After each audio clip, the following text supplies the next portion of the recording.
Romanos capítulo 8, verso 28. Quem abriu diz aleluia. Quem está com muita fé diz glória a Deus. Fala para a pessoa que está do seu lado, diz vamos para cima. Fala para a pessoa do outro lado, encoraja ele ou ela, diz vamos para cima.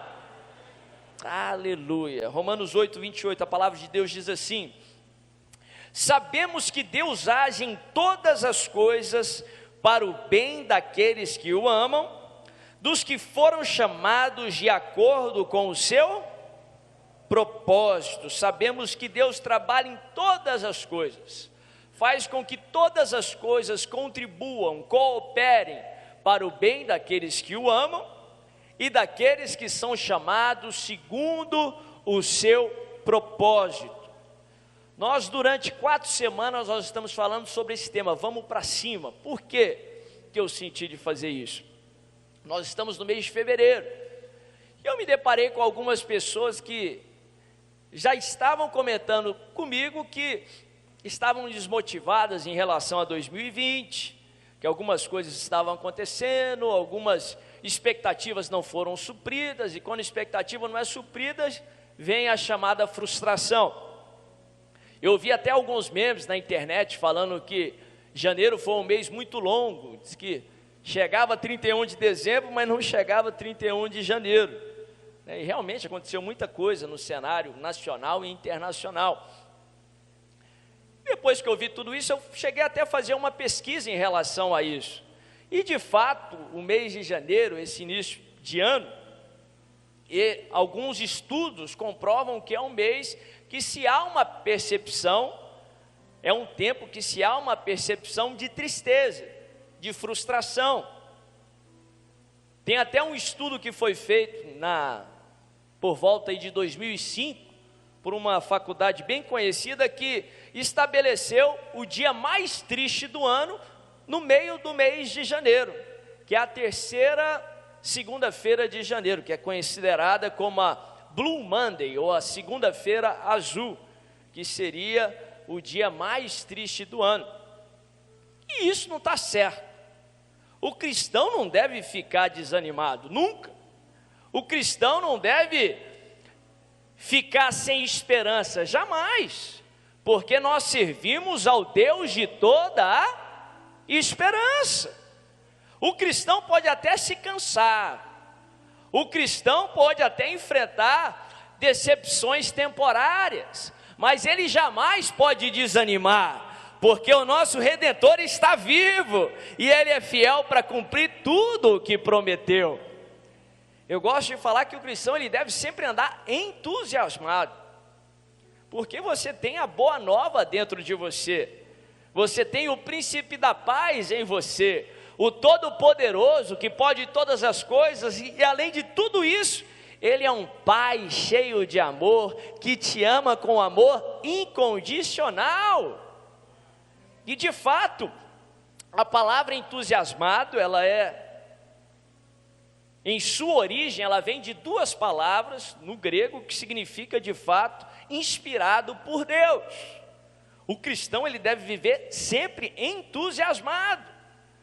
Eu senti de fazer essa série com 4 mensagens, para biblicamente aumentar o teu depósito de fé, fortalecer o teu ânimo, aumentar a tua esperança, para que você possa continuar a enfrentar 2020 e receber e experimentar todas as boas promessas que Deus tem para a tua vida, em nome de Jesus.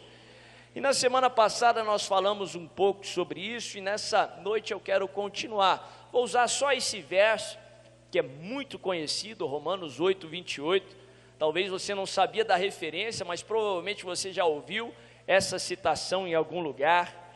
Deus trabalha em todas as coisas para o bem daqueles que amam a Deus e que são chamados segundo o seu propósito. O título da mensagem de hoje é esse, propósito. Fala comigo, propósito. Mais uma vez, propósito. Paulo, ele nos revela esse banquete de Deus, em pouquíssimas palavras, no capítulo 8, no verso 28, ele nos traz esse alimento tão forte, tão rico em verdades, em princípios, que nos falam sim sobre o propósito de Deus, que fortalecem a nossa fé, que nos aproximam de Cristo Jesus e do cumprimento do seu propósito em nossas vidas. Eu quero compartilhar algumas lições que nós aprendemos nesse pequeno verso, mas que, apesar de ser pequeno, é muito poderoso em nome de Jesus. Eu quero compartilhar algumas lições com vocês nessa noite. Primeira lição que eu queria que você está escrevendo ou anotando, anota aí. Se você não está fazendo nada disso, anota no teu coração em nome de Jesus. Tenha um propósito. Tenha um propósito. Tenha um propósito. Como nós falamos aqui na citação de Romanos 8, 28, você pode concluir que Deus, Ele tem propósito. Nós aprendemos na palavra de Deus que tudo que Deus faz é com um propósito. Ele tem propósito para tudo que Ele fez, para tudo que Ele faz e para tudo que Ele vai fazer. Ele criou os céus e a terra, Ele criou os seres celestes, nós, seres humanos, os seres aqui da terra. Tudo que Ele fez com um propósito. Ele tem um propósito para a criação, Ele tem um propósito para os seres criados. Deus é Deus de propósito. Da mesma forma, quando Jesus ele foi enviado aqui na terra, o Deus sendo, o Deus que era 100% Deus, mas encarnado se tornou também 100% homem, ele foi enviado, ele veio também com um propósito. O Espírito Santo, lá no livro de Atos, quando ele é enviado aqui para a face da terra, também ele é enviado com um propósito. Deus, ele é Deus de propósito. Da mesma forma que eu e você fomos criados à imagem e semelhança do Senhor, da mesma forma que a palavra de Deus nos ensina a sermos imitadores de Cristo Jesus, como Ele tem propósito, você também precisa ter propósito. Você também precisa viver com um propósito, ter objetivos, ter alvos, ter propósito. Porque senão você não vai viver aquilo que Deus tem para você. Alguém que vive sem propósito, ele está vivendo a vida que dá para viver. Ele está dizendo, como diz aí a canção do Zeca Pagodinho, está vivendo, na verdade ele está deixando a vida levar. Isso não é o pleno ou a plenitude que Deus tem para a sua vida, não. Deus não quer que você só vá se ajustando aos imprevistos.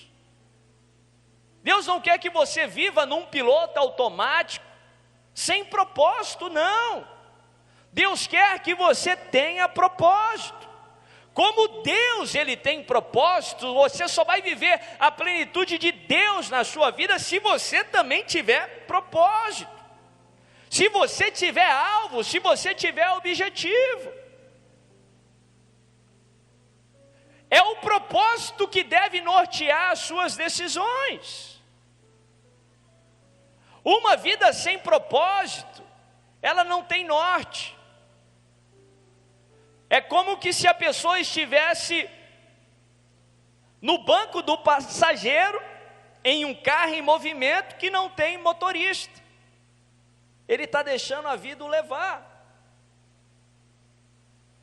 Ele nunca vai viver uma vida em plenitude, vai viver viver em frustração, não vai ser eficaz, vai ser improdutivo, o que a palavra de Deus chama infrutífero, longe da plenitude que Deus tem para a vida dele ou para a vida dela. Como Deus é Deus de propósito, você também precisa ter propósito.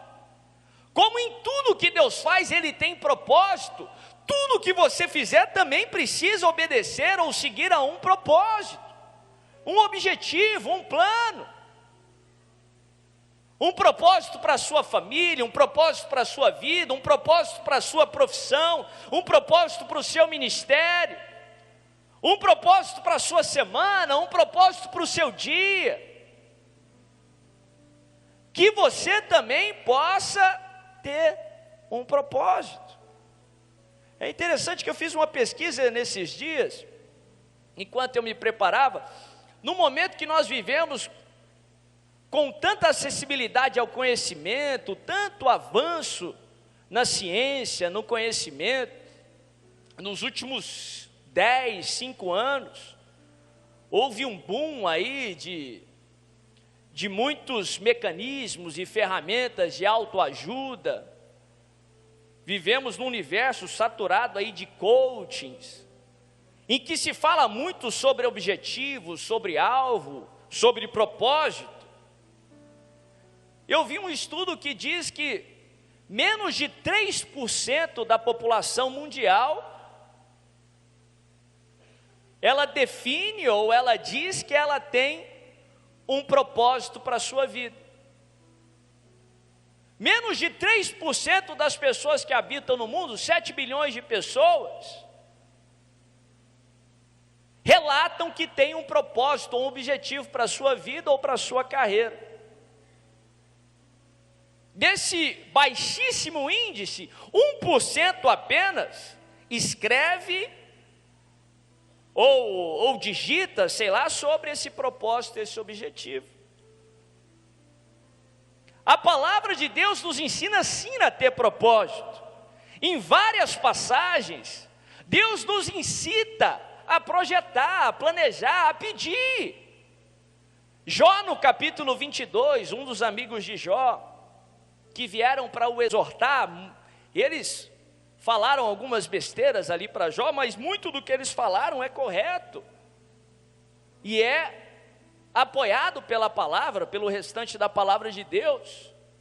Um dos amigos de Jó diz para ele: se projetas alguma coisa, ela te sairá bem, e a luz de Deus brilhará nos seus caminhos. Para que a luz de Deus brilhe no seu caminho, você precisa sim projetar. A palavra de Deus nos ensina a planejar. Isaías, o profeta Isaías também diz da seguinte forma: Deus guardará em perfeita paz aquele cujo propósito é firme. Deus não só se agrada que você tenha propósito, objetivos, mas que você seja firme e fiel ao seu propósito, firme e fiel aos seus objetivos. Provérbios 16, verso 1, Salomão, o homem mais sábio que houve na face da terra no Antigo Testamento, ele diz assim: o coração do homem faz planos, o coração do homem pode fazer planos, mas a resposta certa vem dos lábios do Senhor. Ele não está falando que você não deve fazer planos, você deve sim fazer planos, você deve projetar, é a sua parte. Deus não vai fazer aquilo que você deve fazer, mas a resposta certa vem dos lábios do Senhor. Jesus, de outra forma, ele fala, ele nos incita para que nós tenhamos propósito, para que nós tenhamos alvos, objetivos. Por várias vezes ele fala: se você quer alguma coisa, você deve pedir, porque tudo que você pedir em oração, crendo, recebereis. Ele fala: pedi e o quê? Dar-se-vos-á, peça, peça, peça e peça. A Bíblia fala que Deus trabalha em todas as coisas para o bem daqueles que amam a Deus e que são chamados segundo o seu propósito. Da mesma forma que Deus tem propósito, você também deve ter propósito. Não que você não vai encontrar imprevistos, você não controla as coisas que acontecem com você, mas você controla o que fazer diante do acontecido. Você controla o que fazer diante das coisas que acontecem com você. Os imprevistos virão, mas da mesma forma que Deus trabalha em todas as coisas para cumprir aquele propósito, você vai agir até no imprevisto para contribuir com o propósito que você tem no seu coração.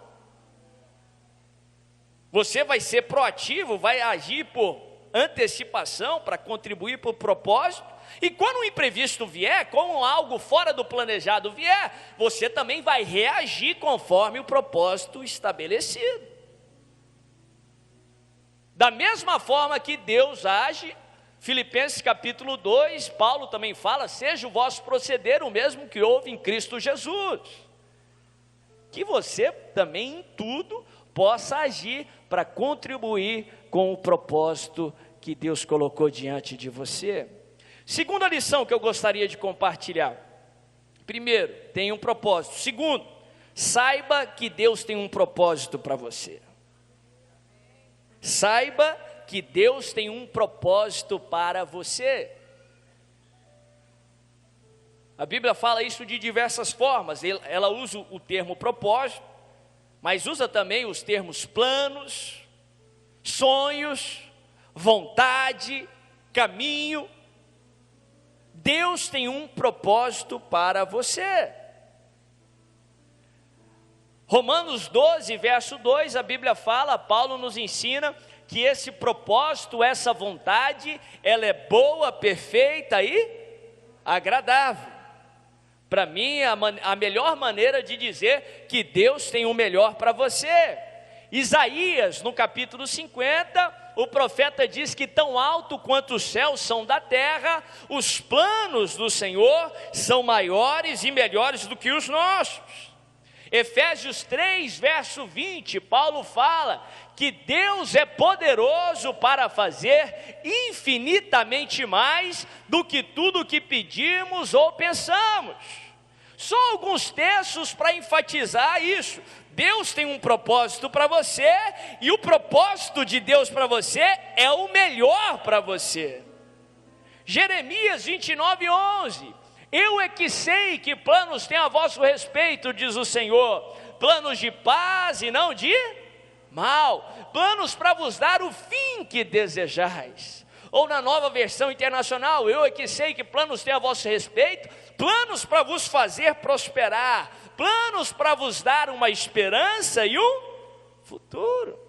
O propósito que Deus tem para a sua vida é o melhor que você pode viver. Tudo que Deus faz, Ele faz com um propósito, até a sua criação. A sua criação foi com um propósito. A Bíblia fala que antes da fundação do mundo, Deus já tinha detalhado o plano para a sua vida. Deus já havia definido um propósito para você. Ele desenvolveu o pacote que constitui você. Ele que colocou aí talentos, qualidades, uma carga genética, uma personalidade, qualidades, imperfeições. Foi Ele que colocou tudo isso em você, e Ele colocou com um propósito. Ele tem um propósito para cumprir na sua vida, e Ele tem um propósito para cumprir através de você. Ele sim quer te fazer prosperar, como nós falamos. Prosperidade é a maneira de Deus. Ele sim quer que você experimente o bom, perfeito e agradável, porque Ele te ama com amor incondicional. Ele sabia tudo o que você iria fazer, Ele sabe tudo o que você vai fazer, e mesmo assim Ele te ama. Ele sim queria que você experimentasse esse propósito, porque Ele te ama, mas os planos dEle vão além de você mesmo.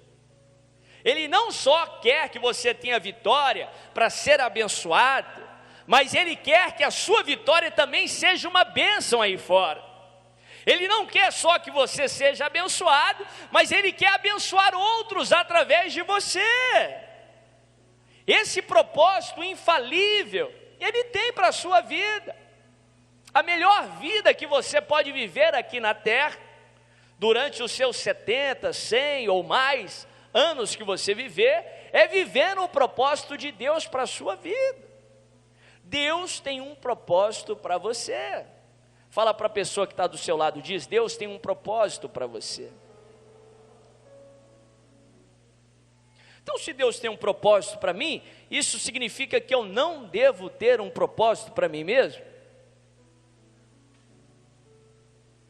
Se Deus tem os planos para mim, isso significa que eu não devo ter os meus próprios planos? Não, de forma alguma.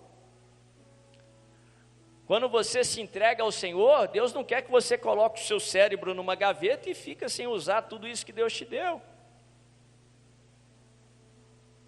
Deus não quer que você deixe de exercer a sua escolha.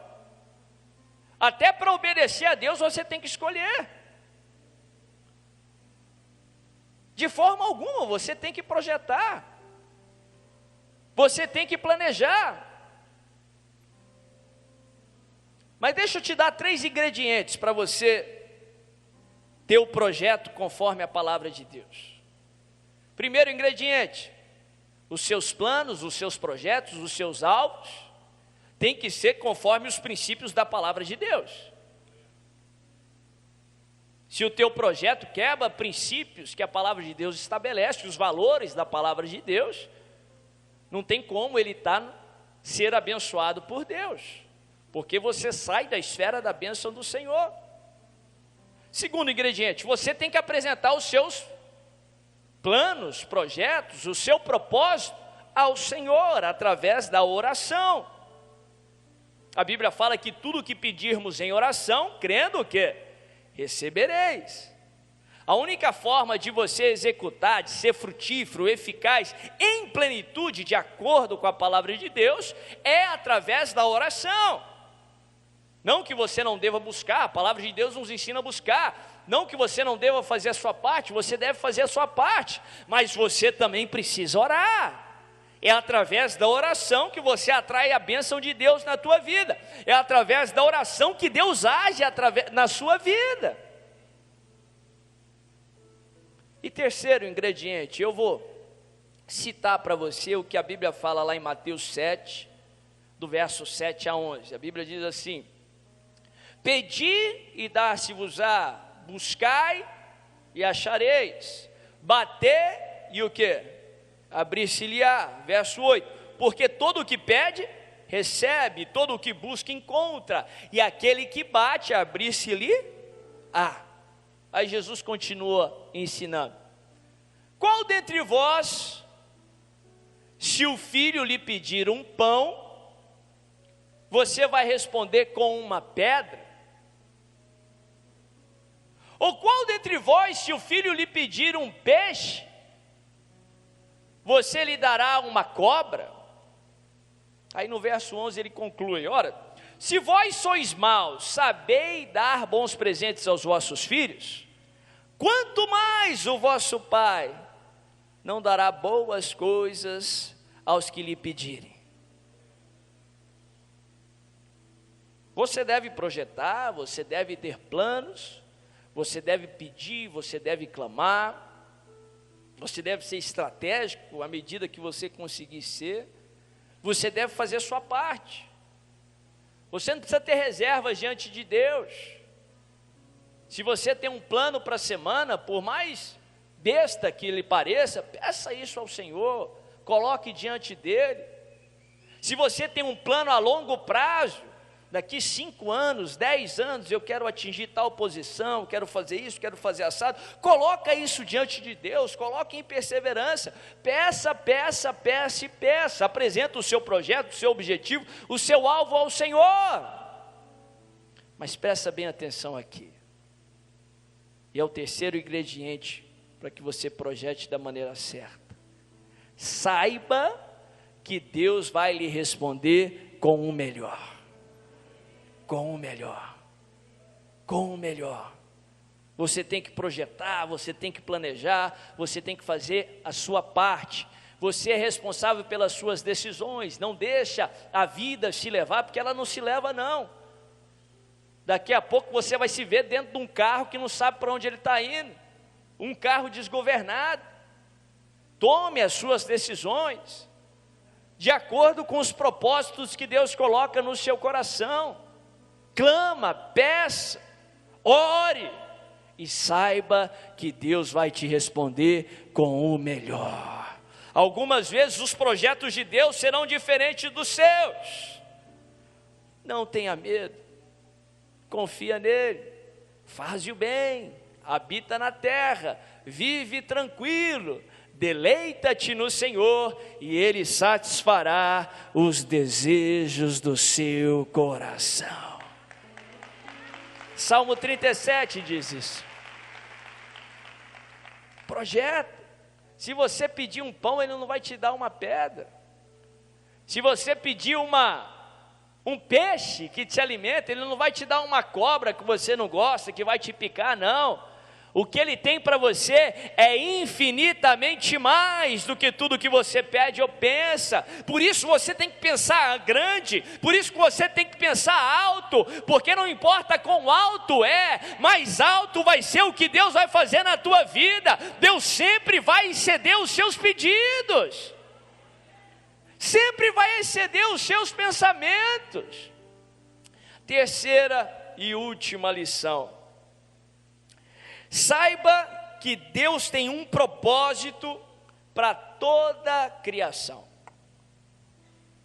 Saiba que Deus tem um propósito para toda a criação. E eu vou colocar propósito com P maiúsculo.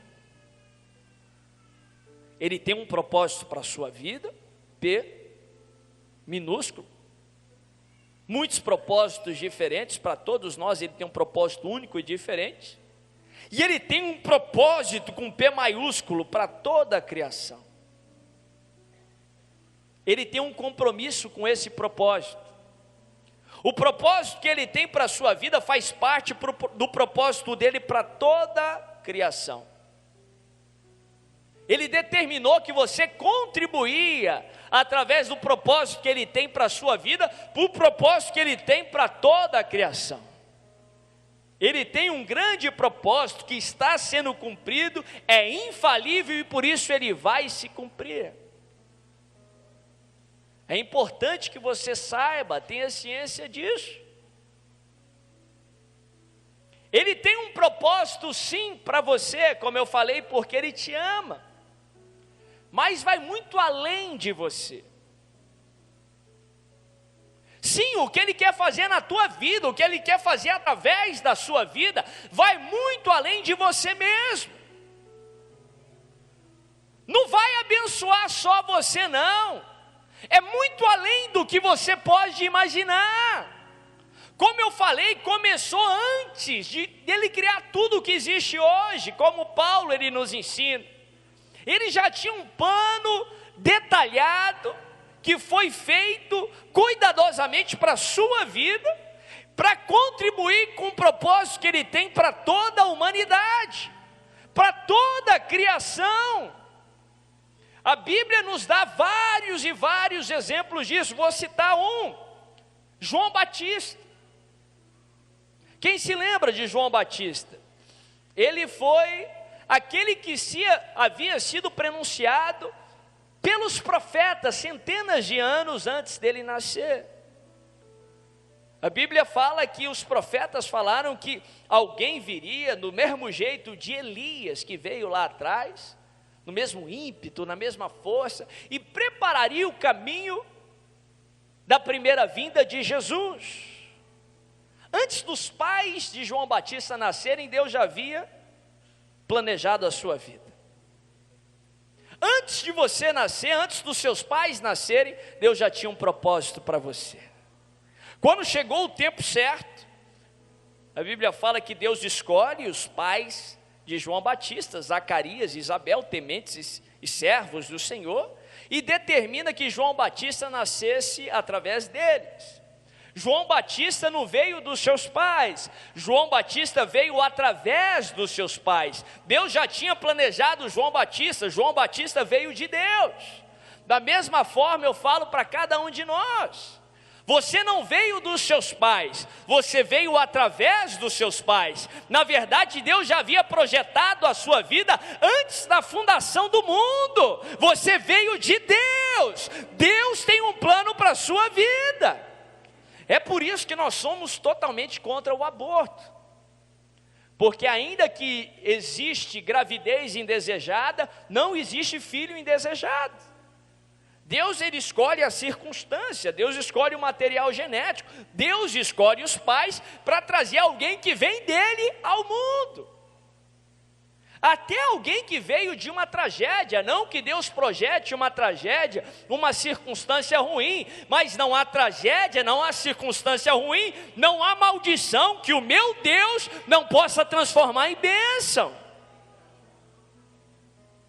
A Bíblia fala que Zacarias e Isabel serviam ao Senhor em Jerusalém, tinham uma promessa de Deus, apesar disso eles eram estéreis, não podiam ter filhos. E a Bíblia fala que Zacarias, sacerdote do Senhor, clamava por filhos, mesmo numa idade avançada, mesmo naturalmente falando, sem poder ter aquilo que queria, os seus objetivos. Mas a Bíblia fala que no tempo certo do Senhor, Zacarias recebe a visita do anjo do Senhor. Ele estava no templo, servindo ao Senhor, e ali o mensageiro do Senhor vem trazer a mensagem, dizendo: Zacarias, as suas orações foram ouvidas. Agora a sua esposa Isabel vai ter um filho, vai se chamar João Batista. Na mesma forma que o mensageiro do Senhor veio a Zacarias, eu quero trazer uma mensagem para você nessa noite. No templo do Senhor, as suas orações foram ouvidas em nome de Jesus. A sua resposta está para nascer. A Bíblia fala que Zacarias até duvida daquilo, e por isso ele fica mudo, até o dia do nascimento de João Batista. A vitória vem, João Batista nasce, motivo de alegria para a sua família. Uma vitória, sim, porque Deus amava Zacarias, Deus amava Isabel. Mas presta bem atenção aqui, o negócio era muito além do que Zacarias e Isabel. Não era simplesmente sobre Zacarias e Isabel, o propósito era muito maior. A vitória veio, era motivo de alegria, mas aquele bebê tinha um chamado especial. Aquele bebê havia sido prenunciado antes da fundação do mundo. Os profetas, os grandes profetas de Israel, profetizaram a sua vinda. Aquele bebê, na força, no ímpeto de Elias, prepararia a primeira vinda do Messias. Através do testemunho, através da vida daquele bebê, através de João Batista, uma geração toda ficou sabendo que o Messias estava vindo. Não só isso, através de João Batista, gerações depois de João Batista, milhares de anos depois, em 2020, em fevereiro, nós estaríamos sendo abençoados através de João Batista. Deus tinha um propósito para Zacarias e Isabel? Sim. Deus tinha um propósito para João Batista? Sim. Mas Deus estava cumprindo o propósito com P maiúsculo, o seu grande propósito para toda a humanidade. Deus quer que você tenha a sua vitória? Sim. Deus quer que os seus filhos sejam libertos das drogas? Sim. Deus quer que você tenha essa alegria de ver os filhos libertos? Sim, mas o propósito vai além de você mesmo. Deus não só quer libertar os seus filhos das drogas, mas Deus quer que os seus filhos sirvam ao Senhor. Deus quer que os seus filhos sejam poderosos na terra, e através dos seus filhos, do seu testemunho, através do que Deus vai fazer na vida deles, gerações depois deles também serão abençoados em nome de Jesus. O propósito de Deus é muito maior. Deus não só quer que você pague essa dívida para que você fique feliz com isso, não. Lógico, Ele te ama, Ele quer que você tenha essa necessidade suprida, mas vai muito além do que isso. Ele quer que você prospere em toda boa obra, para que você não só tenha a alegria de ter uma dívida paga, mas você seja um mantenedor da obra de Deus em nome de Jesus, através da sua vida, através do seu talento, dos seus recursos, do seu dinheiro, pessoas sejam tiradas da mão das trevas em nome de Jesus. Você não consegue imaginar o tamanho do propósito de Deus para a sua vida.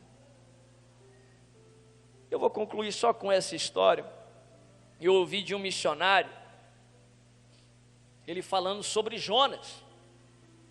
Fala um pouco da Bíblia, um pouco do contexto atual, e eu vou encerrar. Missionário sério, tem uma obra muito séria. Ele falando sobre Jonas. Jonas, quem lembra da história de Jonas? Aquele que foi engolido por um peixe grande e ficou 3 dias ali dentro da barriga do peixe. Quem lembra? Só um pouco de contexto. Jonas servia ao Senhor, era um profeta, e de repente Deus fala para ele: vai a uma certa cidade estrangeira, ímpia, chamada Nínive, e pregue a palavra do Senhor ali. Ele que era uma pessoa muito zelosa, muito justo, cheio de justiça própria, não queria pregar o evangelho para os pecadores. Vai que eles arrependam e não experimentam o juízo severo do Senhor. E ele decide ir para uma outra cidade que era bem popular, como cosmopolita, chamada Tarsis. Ele pega um barco e vai para o outro lado, não vai para Nínive, vai para Tarsis. No meio do caminho, quando ele está fora do propósito do Senhor, vem uma terrível tempestade. As ondas violentas fazem todos aqueles que estavam naquele barco pensaram que iriam naufragar. Foi aí no meio da tempestade que Jonas percebeu algo. Algo está errado. Essa tempestade é porque eu estou fora do propósito do Senhor. Ele vira para as pessoas ali do barco, fala: ó, me lança no mar, porque quando vocês me lançarem no mar, a tempestade vai cessar. Quando você está fora do propósito de Deus, você não só prejudica a sua vida, como você prejudica as pessoas que estão à sua volta. O barco quase naufragou. De repente ele cai na água e vem um peixe grande e engole ele. Ali dentro da barriga do peixe começa a restauração dele. Ele se arrepende, ele decide voltar para o propósito do Senhor, para o centro da vontade de Deus. E depois de 3 dias, de repente, o peixe vomita. E aonde que o peixe vomita? Coincidentemente, à beira de Nínive, a cidade que ele deveria ir lá no início. Quando ele chega lá, todo vomitado, sujo, ele prega a palavra de Deus, e de repente o povo de Nínive se arrepende. E o que é mais curioso, em vez dele ficar feliz, ele fica triste, decepcionado com Deus. Fala, o povo não devia se arrepender, e Deus no final restaura ele. Algum tempo atrás, no noticiário, nós ouvimos falar sobre uma cidade de pouca importância ali no Iraque, na nação do Iraque. Ali no Oriente Médio nós escutamos no Iraque sobre Bagdá, na Síria sobre Damasco, Alepo, não sobre essa cidade. Mas nos últimos anos nós ouvimos muito falar sobre a cidade de Mossul no Iraque. Para quem ainda não se lembrou, Mossul foi onde o Estado Islâmico estabeleceu a sua capital. A capital do tal dito califado muçulmano. Mossul nós não sabíamos muito sobre ela, não ouvíamos muito sobre ela, mas o Estado Islâmico determinou capturar Mossul, usá-la como a sua capital, por causa de uma razão muito clara, principalmente para quem é conhecedor do assunto. Mossul era a cidade mais cristã do Oriente Médio, a cidade que havia mais cristãos, mais crentes, em todo o Oriente Médio, incluindo Israel, era Mossul. Calcula-se que havia em Mossul 600 mil cristãos, pessoas que conheciam ao Senhor, tinham igrejas em Mossul. Mesmo na época do Saddam Hussein, havia cristãos em Mossul. Calcula-se que 1/5 da população era cristã. Por isso que o Estado Islâmico foi para ali, porque o ódio dele contra o cristianismo, contra Israel, é bíblico, é de proporções bíblicas, é satânico. Graças a Deus que hoje o Estado Islâmico saiu de Mossul, foram derrotados, para a glória e honra do Senhor Jesus Cristo, amém? a igreja ali pode se restabelecer. Calcula-se que eles mataram uma pá de cristãos ali e muitos fugiram também de Mossul. Mas por que eu estou falando de Mossul? A cidade mais cristã do Oriente Médio. A gente está falando de 600 mil, talvez é pouco para o Brasil, que está vivendo um avivamento, que o cristianismo, nós podemos pregar o evangelho livremente, mas para o Oriente Médio esse número era enorme, é enorme. 600 mil pessoas numa região onde o islamismo domina, professam a fé cristã publicamente. Por que eu estou falando de Mossul? Porque Mossul é uma cidade que é mencionada na Bíblia. Sabe qual é o nome da cidade de Mossul nos textos bíblicos? Nínive. Nínive que se torna a cidade de Mossul. Por que eu estou falando isso? O propósito de Deus para a vida de Jonas, sim, pregar o evangelho tem uma alegria intrínseca a isso, inerente a isso. Quando pregamos, eu creio que nós temos um alimento celeste. Ver aquelas pessoas convertendo era fantástico. Deus amava Jonas e queria isso para Jonas. Mas o propósito de Deus era muito além do que Jonas. O propósito de Deus para você é muito além do que você mesmo. Não é nem sobre você mesmo. Não é nem sobre você, o centro desse propósito é Ele. Milhares de anos depois, a maior cidade cristã é fruto, a maior cidade de cristãos do Oriente Médio é fruto daquela pregação de Jonas, milhares de anos atrás. A Bíblia fala que a bênção de Deus estende até 1000 gerações. É por isso que você não pode desistir do propósito que Deus tem para a tua vida. É por isso que você não pode parar. Você tem que agir na sua esfera de ação. Você tem que buscar. Você tem que vencer as resistências. Sim, Deus quer te abençoar. Ele quer te dar vitória. Você vai alcançar. Vai ser uma bênção para você. Mas vai muito além de você. Até 1000 gerações na sua frente, pessoas serão abençoadas através da sua vida, pessoas serão alcançadas. O propósito de Deus com P maiúsculo para toda a humanidade vai se cumprir através da sua vida.